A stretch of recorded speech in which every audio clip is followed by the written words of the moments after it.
रहे हैं Dane news और मैं हूं आपकी होस्ट श्रुति। खबरों को आगे बढ़ाने से पहले आइए एक नजर डालते हैं उन खबरों पर जो बनी है आज की सुर्खियां।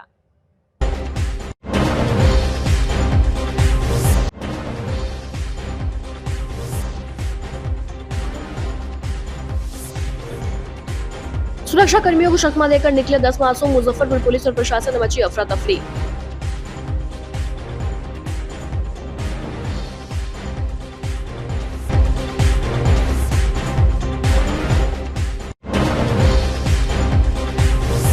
शर्मशार इंसानियत, बालिग बेटी ने चुना अपना हमसफर तो गांव ने परिवार को मजबूर कर निकाली उसकी शव यात्रा, कर दिया दाह संस्कार।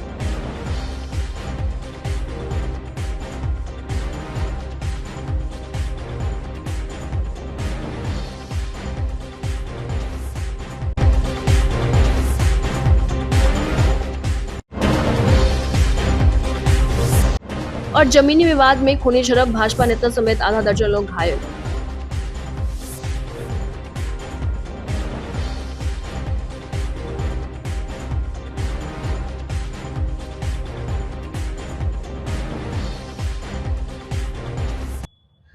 तो ये थी आज की सुर्खियां, आप खबरें विस्तार से। मुजफ्फरपुर के मुशहरी थाना क्षेत्र स्थित नौरौली बालगरी बालक इकाई 1 में रविवार की रात एक बड़ी सुरक्षा चूक सामने आई है।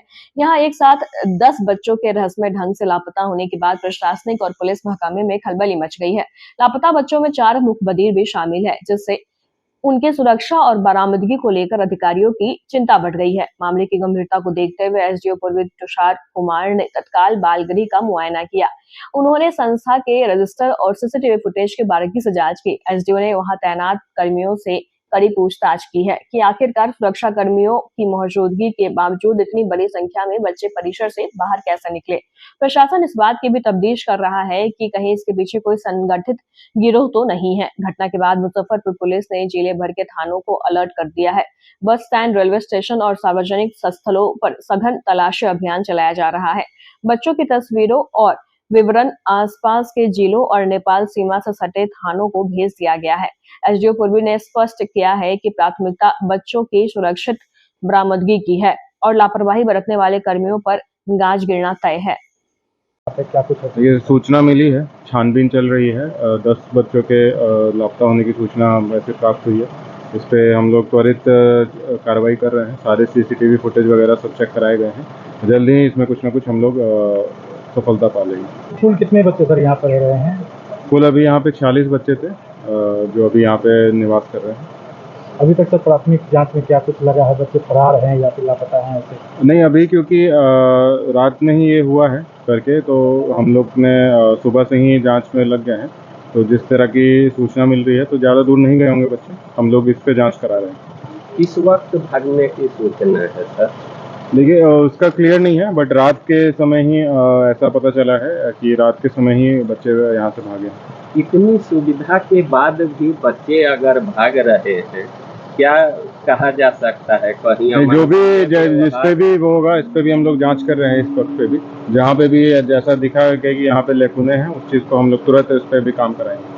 इतनी सुरक्षा के बावजूद सर बच्चे निकल गए, कहीं ना कहीं सुरक्षा। तो संचालक वगैरह क्या कुछ कह रहे हैं? क्योंकि सुरक्षा तो काफी टाइट कहा गया है कि 4 दीवारी है। नहीं, कुछ खामियां पाई गई हैं। जो भी खामियां हैं उस पर हम लोग कार्रवाई भी करेंगे। क्या कोई अपनी ही औलाद को जीते जी मुर्दा घोषित कर सकता है? क्या समाज का दबाव कानून के अधिकार से बड़ा हो सकता है? मुजफ्फरपुर से एक ऐसी खबर सामने आई है जिसने आधुनिक भारत और सामाजिक न्याय के दावों की धज्जियां उड़ा दी है। यहाँ एक पंचायत के तुगलकी फरमान के बाद एक परिवार ने अपने ही जीवित बेटी का हिंदू रीति रिवाज से अंतिम संस्कार कर दिया। घटना करजा थाना क्षेत्र का है। करीब 1 महीने पहले जियन खुर्द गांव की एक युवती अपने प्रेमी के साथ घर छोड़कर चली गई थी। पुलिस ने युवती को बरामद किया और कोर्ट में पेश किया। नाबालिग युवती ने जज के सामने 2 टूक कहा, मैं नाबालिग हूँ, मैं अपनी मर्जी से शादी की हूँ और मैं अपने पति के साथ रहना चाहती हूँ। कानून ने उसकी बात सुनी और उसे उसके ससुराल भेज दिया। लेकिन असली अग्नि परीक्षा भी बाकी थी। युवती तो अपने घर बस गई, लेकिन पीछे छूटे परिवार पर सामाजिक बहिष्कार की गांज गिर गई। गांव के रसूखदारों और पंचायत ने एक ऐसे शर्त रखे जिसे सुनकर रूह कांप जाएगी। फरमान सुनाया गया, अगर समाज में वापस आना है तो बेटी को मरा हुआ मानकर उसका काम क्रिया करना होगा। रविवार को जियन खुर्द गांव एक ऐसी शव यात्रा का गवाह बना जिसमें कोई शरीर नहीं बल्कि एक पुतला था। उसे अर्थी पर लिटाया गया। राम नाम सत्य के नारों के बीच शमशान ले जाया गया। मंत्रोच्चारण के साथ मुखाग्नि दी गई। हैरानी की बात यह है कि इस अमानवीय कृत्य को देखने के लिए पूरा गांव उमड़ पड़ा, लेकिन किसी ने भी इस रूढ़िवादी के खिलाफ आवाज नहीं उठाई। सवाल यह है कि क्या 21वीं सदी के भारत में प्रेम करना आज भी इतना बड़ा गुनाह है कि एक पिता को अपनी ही जीती जागती बेटी का दाह संस्कार करना पड़े।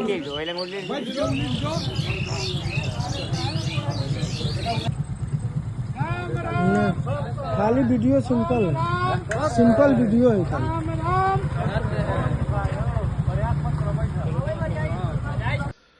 आज के जो नए पीढ़ी युवा युवती अंतर्जातीय शादी कर रहे हैं, मैं उसका पूर्ण रूपेण विरोध करता हूं। इस तरह का संबंध हमारे समाज में नहीं होना चाहिए। हमारी संस्कृति में, हमारे सभ्यता में जो हमारे पूर्वज करते आए हैं, अपने समाज में ही, चाहे आप जिस समाज के हो, आपको अपने समाज में ही शादी करना चाहिए। ये एक सामाजिक बंधन होता है और इसी से समाज चलता है और समाज मजबूत होता है। अंतरजातीय शादी का बहुत सारा दुष्परिणाम है जो आगे चल करके जो भी ऐसा करते हैं उनको भुगतना पड़ेगा। और खास करके जो हमारे पास के पंचायत जीएन खुर्द पंचायत में लोगों ने इस तरह के अंतरजातीय शादी का विरोध किया है, मैं उनका पूर्ण रूप से समर्थन करता हूं। और ऐसे युवक युवतियां जो अंतरजातीय शादी के तरफ अग्रसर हैं, मैं उनको चेतावनी देना चाहता हूं कि इस तरह का कदम नहीं उठाएं। अपने परिवार का इज्जत तो ले ही रहे हैं, साथ ही साथ वो समाज का इज्जत ले रहे हैं, सामाजिक बंधन को तोड़ रहे हैं, आने वाले नस्ल को खराब करने का प्रयास कर रहे हैं। धन्यवाद। मुजफ्फरपुर नगर विधायक रंजन कुमार की तस्वीर के साथ छेड़छाड़ और सोशल मीडिया पर चरित्र हनन करने के आरोप से शुरू हुआ यह मामला अब थाने की दहलीज तक पहुंच गया है। विधायक की शिकायत पर कन्हौली निवासी मुकुंद तिवारी समेत 2 लोगों पर एफआईआर दर्ज हुई थी, लेकिन पलटवार करते हुए मुकुंद की पत्नी ने भी विधायक और उनके समर्थकों पर घर में घुसकर मारपीट का गंभीर आरोप लगाया। घटना का सीसीटीवी फुटेज भी सोशल मीडिया पर जमकर वायरल हुआ, जिसने आग में घी डालने का काम किया। इसी मामले में सोमवार को विधायक रंजन कुमार और उनके करीब आधा दर्जन समर्थकों ने मिशनपुरा थाने में उपस्थिति दर्ज कराई, जहां उन्हें जमानत दे दी गई। मिठनपुरा थाना कांड संख्या 137-26 वादनी पिंकी कुमारी के द्वारा वर्तमान मुजफ्फरपुर नगर विधायक माननीय रंजन कुमार एवं अन्य के विरुद्ध मारपीट गाली गलौज के आरोप में दर्ज कराया गया है। उक्त कांड के अनुसंधान के क्रम में वर्तमान विधायक माननीय रंजन कुमार के विरुद्ध बाउंड डाउन की कार्रवाई की गई है। कांड में अग्रतर अनुसंधान किया जा रहा है। मुजफ्फरपुर के नगर विधायक रंजन कुमार के खिलाफ सोशल मीडिया पर पोस्ट डालकर टिप्पणी करने वाले मुकुंद कुमार को रविवार को गिरफ्तार कर लिया था। मिठनपुरा थाने की पुलिस ने उनके घर कन्हौली विष्णुदंत बेला रोड से दबोचा। हालांकि रविवार की शाम उसे कोर्ट से जमानत मिल गई। मुकुंद कुमार के खिलाफ नगर विधायक ने शनिवार को मिठनपुरा थाने में एफआईआर दर्ज कराई थी। मुकुंद कुख्यात अंजनी ठाकुर गैंग से जुड़ा रहा है।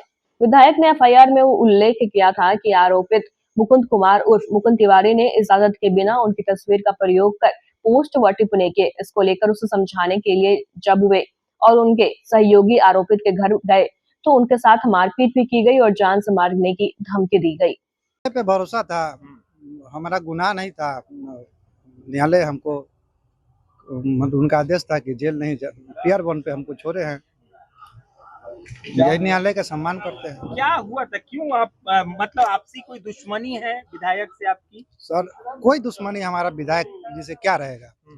हम लोग शुरू से भाजपा को वोट करते हैं, मोदी जी को वोट करते हैं और व्यक्तिगत उनको हमसे क्या परेशानी है। शहर का जो स्थिति क्या है आप देख रहे हैं। मिठनपुरा चौक से बेला रोड का जवाहरलाल रोड में शनि मंदिर के पास में लोग ऐसे ही पेशाब कर करके रोड पे बाहर रहता है। यही सब मुद्दा पे हम लिखते रहते हैं तो उनको तकलीफ होते रहता है कि तुम शब्द के बारे में बता रहे नहीं, आप मेरे सोशल मीडिया पर जाकर देखिएगा, अगर एक भी आपत्तिजनक शब्द है तो सामूहिक हम माफी मांगने के लिए और अपने ऊपर पे कानूनी कार्रवाई करने के लिए हम स्वतंत्र है। हम आपको भरोसा दिलाते हैं कि हमारे सोशल मीडिया पे कोई आपत्तिजनक ना कोई तस्वीर है और ना कोई अपशब्द है। वो गलत है। उनका आरोप बिल्कुल गलत है। अच्छा, कल क्या हुआ था? कल की घटना कल क्या? हम अपने घर पे, मेरे घर के नीचे दुकान है सर्विसिंग सेंटर का, हम बैठे हुए थे। विधायक जी 50-60 लोगों के साथ में आए थे, जिसमें 8-10 आपराधिक किस्म का लोग भी था। और विधायक जी हमसे गाली गलौज करने लगे कि तुम्हारा औकात कैसे हो गया कि तुम मेरे फेसबुक पर मेरे खिलाफ लिखते हो, मेरा फोटो लगाते हो। बोले कि आप विधायक है तो हम किसके बारे में लिखेंगे, हम बंगाल के विधायक के बारे में लिखेंगे, हम तो मुजफ्फरपुर के विधायक के बारे में लिखेंगे। तो उस पर गाली गलौज करने लगे, मारने लगे। देखिए अभी भी यहाँ फटा हुआ है, यहाँ भी देख लीजिए, चैन ऊन था सब मेरा, मतलब लोग नोच नाच के ले गया। और जो भी आपराधिक उसमें 5-6 आदमी थे, वो लोग सब लोग हमको बेरहमी से, विधायक जी भी खुद अपने हाथों से मारे। सारा सीसीटीवी फुटेज में सब कुछ साक्ष्य मेरे पास में उपलब्ध है। हम थाना को भी दिए हैं, मीडिया को भी दिए हैं, आप लोगों को भी दिए हैं। मांग करते हैं प्रशासन से कि उनके ऊपर भी कार्रवाई हो, एक पक्षीय कार्रवाई नहीं। मुजफ्फरपुर में जमीनी रंजिश में खूनी झड़प हो गई। नगर थाना क्षेत्र के बनारस बैंक चौक नाला रोड के रहने वाले भाजपा के जिला कार्य समिति सदस्य उदय शंकर सिंह उर्फ नन्हे सिंह और उनके पड़ोसी के बीच विवाद इतना बढ़ा कि लाठियां निकल आई।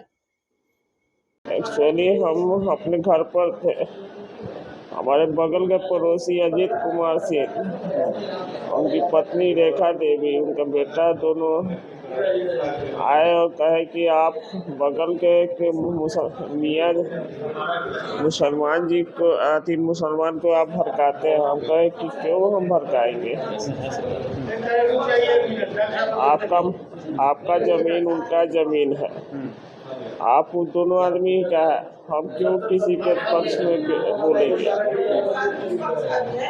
इसके बाद बात शांत हो गई, लोग चले गए हैं। फिर दोबारा हमारा भतीजा आया, वो ऑफिस जाने लगा, उसका गाड़ी का चाबी छीन लिया, अतः माधव चौक के साले के आज कपार फाड़ देंगे। उसका हम निकले, हम कहे काय गाड़ी निकल रोज कर रहे हैं, जब बात हम लोग कह दिए तो फिर इसको क्यों अति कर रहे हैं। इसी बीच में चारों रॉड खंती लेके और चलाने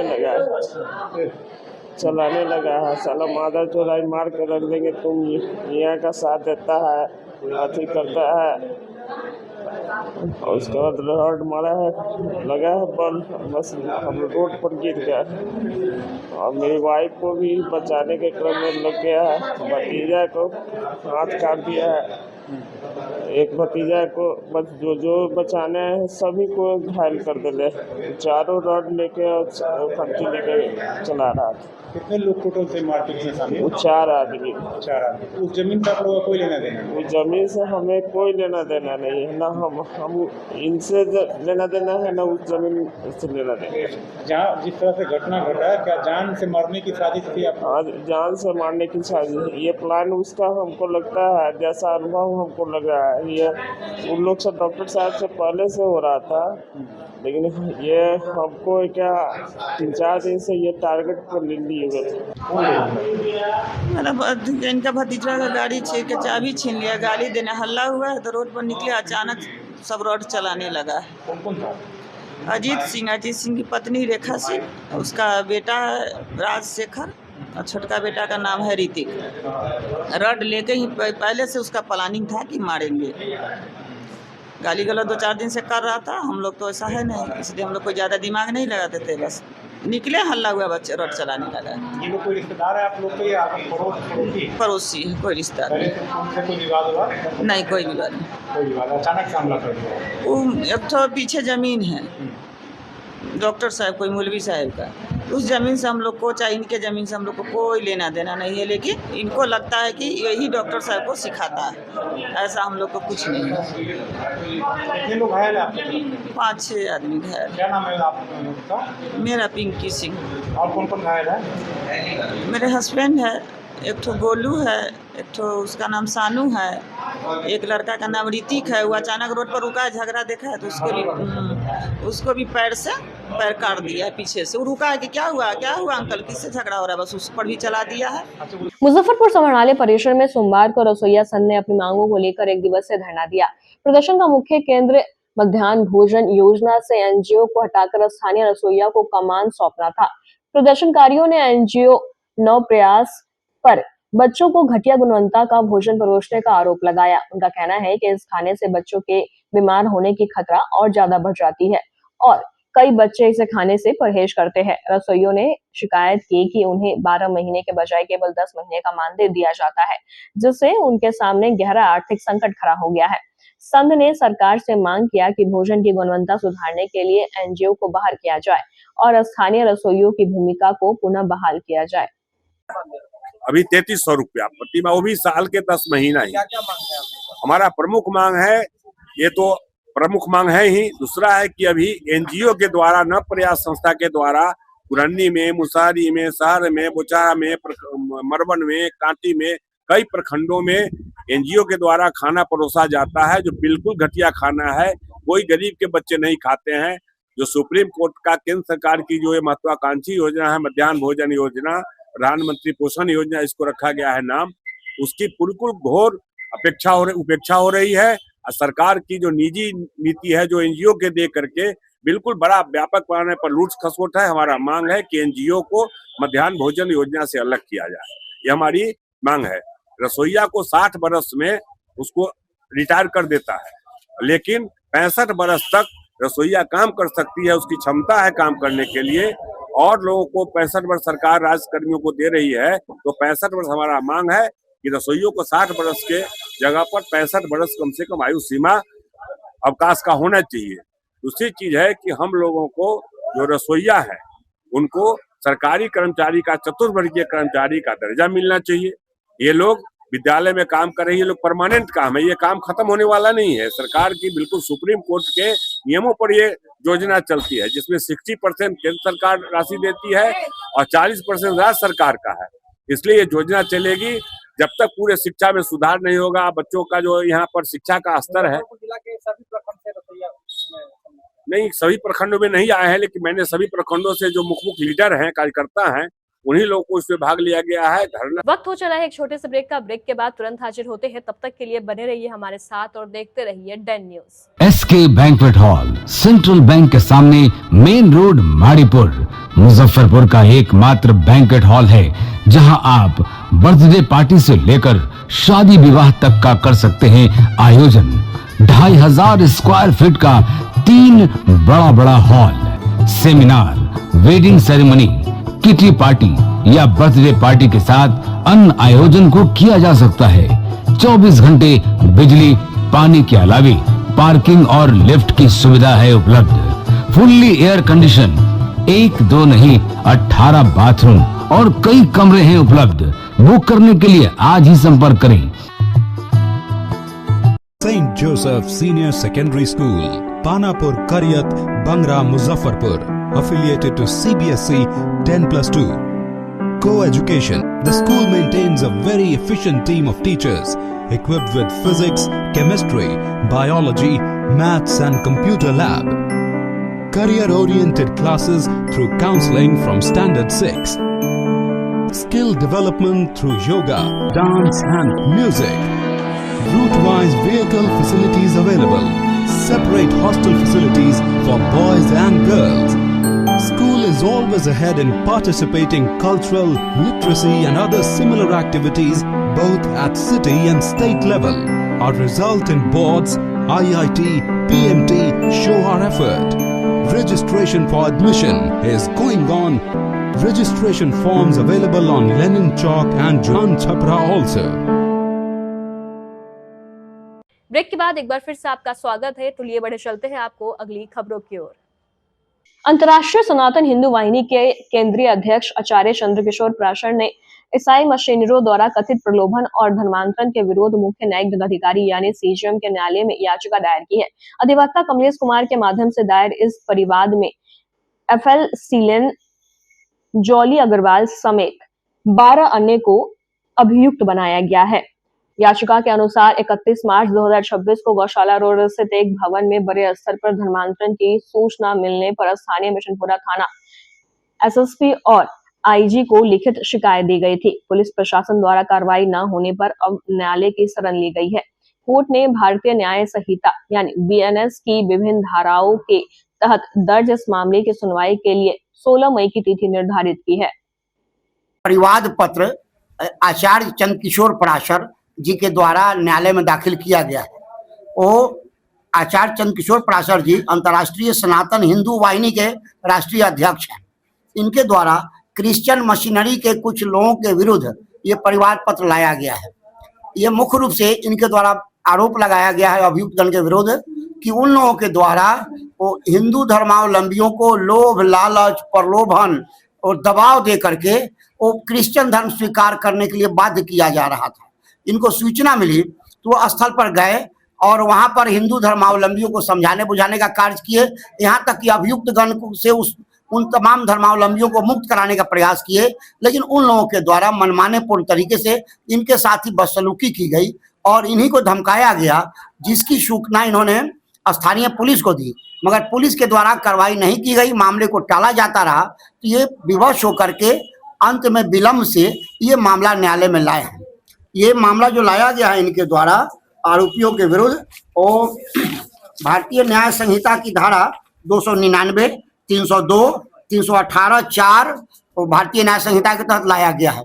यह है कि अगर कोई व्यक्ति किसी भी धर्मावलंबी को, चाहे वो क्रिश्चियन धर्म के मानने वाले हों, हिंदू धर्म के मानने वाले हों या अन्य धर्म को मानने वाले हों, उन लोगों पर कोई भी व्यक्ति दबाव दे करके, लोभ प्रलोभन दे करके उन्हें धर्म परिवर्तित करने के लिए बाध्य नहीं कर सकता है। 31 मार्च की है और उस दिन हम लोगों को सूचना मिली कि चैपमैन स्कूल के पास गौशाला रोड में धर्मांतरण करवाया जा रहा है।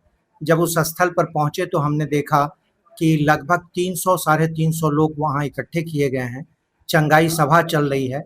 हिंदू धर्म के देवी देवताओं के बारे में अपमानजनक संबोधन किया जा रहा है और सनातन धर्म के बारे में भ्रम फैलाकर उनको यीशु मसीह की तरफ मोड़ा जा रहा है।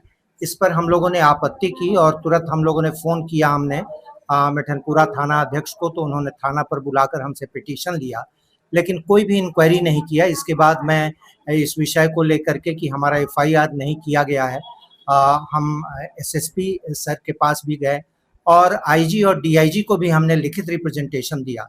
आज तक उस तरह की कोई भी कार्रवाई वरीय पुलिस अधिकारियों भी नहीं किया है।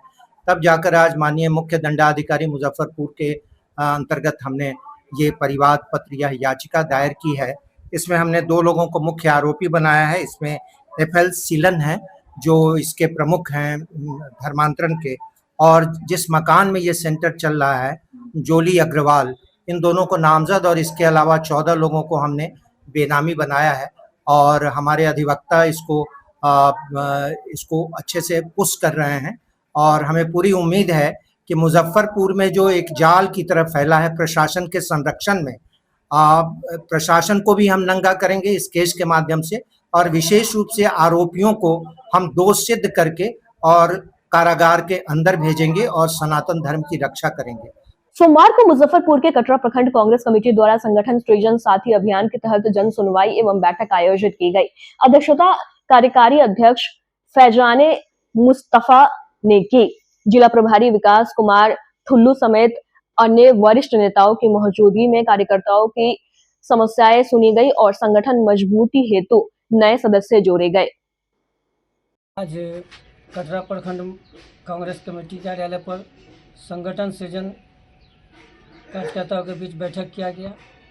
इसमें मुख्य रूप से पर्यवेक्षक के रूप में बड़े भाई आदरणीय विकास कुमार टुल्लू जी एवं हमारे गुरुदेव अमरेंद्र सिंह जी आए हैं और कार्यकर्ताओं को एक टास्क के रूप में दिए हैं कि ज़्यादा से ज़्यादा संख्या में संगठन सृजन जो बिहार प्रदेश कांग्रेस कमेटी के आलोक में किया जा रहा है, उसे भारी से भारी संख्या में संगठन सृजन साथी बनाना है और कटरा को पूरे प्रदेश में जिला में सबसे नंबर 1 बनाना है। मुजफ्फरपुर के मारीपुर स्थित वार्ड नंबर 8 की वार्ड पार्षद रोशन खातून अब हमारे बीच नहीं रही। बताया जा रहा है कि अचानक आए हार्ट अटैक की वजह से उनका इंतकाल हो गया। रोशन खातून न केवल एक जनप्रतिनिधि थी बल्कि अपने मृदुभाषी स्वभाव और मिलनसार व्यक्तित्व के लिए पूरे क्षेत्र में जानी जाती थी।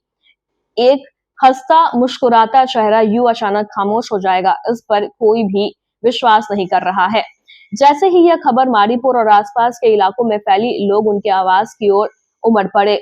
मोहल्ले के हर शख्स की आंखें नम है और हर कोई बस यही कह रहा है कि उन्होंने एक सच्चा हमदर्द खो दिया है। मातृत्व दिवस के अवसर पर मुजफ्फरपुर के अखाड़ा घाट एफसीआई गोदाम रोड स्थित विश्व फिट स्विमिंग अकादमी में महिलाओं एवं बालिकाओं के लिए विशेष तैराकी सत्र का भव्य आयोजन किया गया। कार्यक्रम का उद्घाटन मुख्य अतिथि मेयर निर्मला साहू ने डॉक्टर एकता, ईशा पाठक, रूपा देवी एवं पूजा देवी के साथ संयुक्त रूप से केक काटकर किया। इस अवसर पर वार्ड पार्षद अमित रंजन समेत कई गणमान्य लोग उपस्थित रहे। आगंत अतिथियों का स्वागत विश्व फिट अकादमी के आभास कुमार व रत्ना वेंकट के स्वदेश कुमार सहित अन्य सदस्यों ने पुष्पगुच्छ भेंट कर किया। कार्यक्रम में करीब 500 से अधिक महिलाओं और लड़कियों ने भाग लेकर तैराकी का आनंद उठाया व मातृत्व दिवस को उत्साह और उमंग के साथ मनाया। आयोजनकर्ताओं ने कहा, आज के समय में तैराकी केवल एक खेल नहीं बल्कि आत्मरक्षा और बेहतर स्वास्थ्य से जुड़ी महत्वपूर्ण कला बन चुकी है। ऐसे आयोजनों से महिलाओं में तैराकी सत्र में भाग लेकर उत्साहपूर्वक आनंद उठाती महिलाएं एवं लड़कियों का आत्मविश्वास बढ़ता है एवं वे मानसिक और शारीरिक रूप से सशक्त बनती है। उन्होंने अधिक से अधिक महिलाओं से तैराकी को अपनाने और जीवन का हिस्सा बनाने की अपील की। मातृ दिवस पर हर साल की तरह इस साल स्विम फिट भी महिलाओं और बच्चों को फ्री में स्विमिंग करने का मौका देती है और चाहती है कि स्विमिंग से इंटरेस्ट ले, अपने जागरूक ले, स्विमिंग सीखे। इसके क्या क्या बेनिफिट होते हैं? स्विमिंग से फिजिकल फिट के लिए तो सबसे अच्छा, इससे अच्छा कोई एक्सरसाइज ही नहीं है। कितने लोगों ने कल पार्टिसिपेट किया? कल 400-500 लोगों ने आके पार्टिसिपेट लिया और हमारे जो कि मुख्य अतिथि में शहर की मेयर निर्मला साहू आई थी, जिन्होंने आके केक काट के सबको ग्रत किया। क्या इसका लोकेशन है और लोग अगर आना चाहे तो कैसे? ये swim fit swimming pool academy, FCI गोदाम रोड, अखाड़ा घाट, रत्ना होटल बैंक। क्या कहेंगे लोगों से आने के लिए? हम चाहेंगे कि यहाँ पर स्विमिंग पूल आज के समय में सबसे अच्छा, फिजिकल के लिए सबसे अच्छा एक्सरसाइज है और ये चीज़ सबको सीखना चाहिए। कहीं न कहीं ये काम आता है। मुजफ्फरपुर शहर के प्रमुख चिकित्सा केंद्र जुरन छपरा रोड नंबर 3 में एमएस डिजिटल एक्सरे का विधिवत उद्घाटन किया गया। इस केंद्र का शुभारंभ मुख्य अतिथि रिटायर्ड इंजीनियर नरेंद्र कुमार ने फीता काटकर किया। इस अवसर पर शहर के कई गणमान्य व्यक्ति और चिकित्सा क्षेत्र से जुड़े लोग उपस्थित रहे।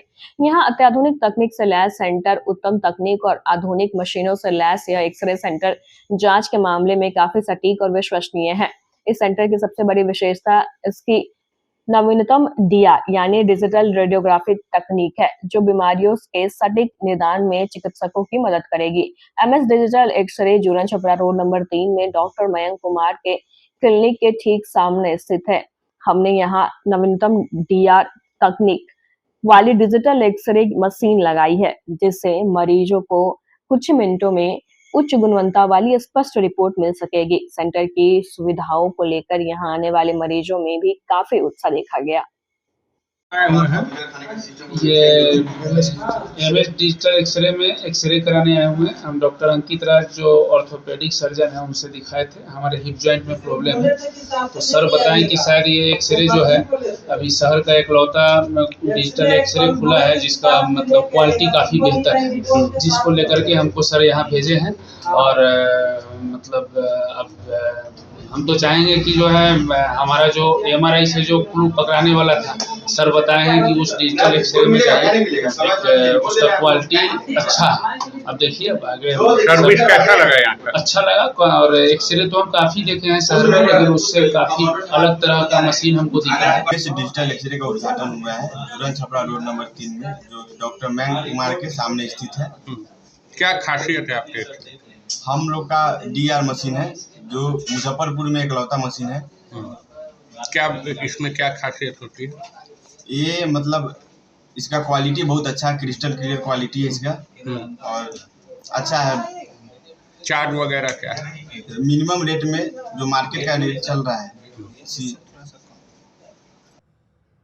आज की खबरों में बस इतना ही। कल फिर मिलेंगे कुछ नई खबरों के साथ। तब तक के लिए हमें दीजिए इजाजत। नमस्कार। SK banquet hall central bank के सामने मेन रोड माड़ीपुर मुजफ्फरपुर का एकमात्र बैंक्वेट हॉल है जहां आप बर्थडे पार्टी से लेकर शादी विवाह तक का कर सकते हैं आयोजन।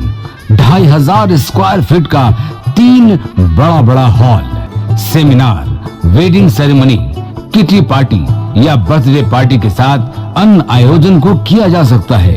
24 घंटे बिजली पानी के अलावे पार्किंग और लिफ्ट की सुविधा है उपलब्ध। फुल्ली एयर कंडीशन, 1 2 नहीं 18 बाथरूम और कई कमरे हैं उपलब्ध। बुक करने के लिए आज ही संपर्क करें। St. Joseph Senior Secondary School, Panapur, Karyat, Bangra, Muzaffarpur, affiliated to CBSE 10+2. Co-education. The school maintains a very efficient team of teachers equipped with physics, chemistry, biology, maths and computer lab. Career-oriented classes through counseling from Standard 6. Skill development through yoga, dance and music. Route-wise vehicle facilities available.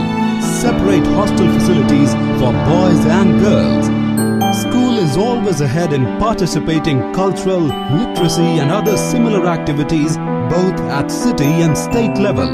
Our result in boards, IIT, PMT show our effort. Registration for admission is going on. Registration forms available on Lenin Chalk and John Chhapra also.